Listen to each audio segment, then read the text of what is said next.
I'm Laurel Guy, and today Hugo and I are visiting the cutest ranch house in Sherman, 21 Cornell Street.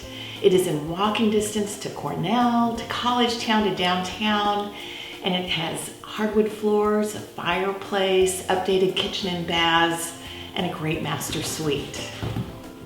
This solid home was built in 1941. It's been well maintained, and it has a good vibe. You'll like the look and feel of the home with spacious rooms, archways, built-ins, and lots of natural light.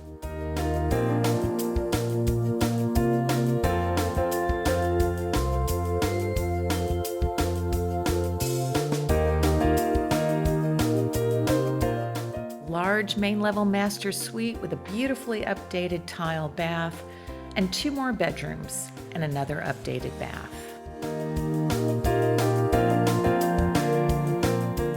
"21 Cornell Street, it's not too big, it's not too small, it's just right."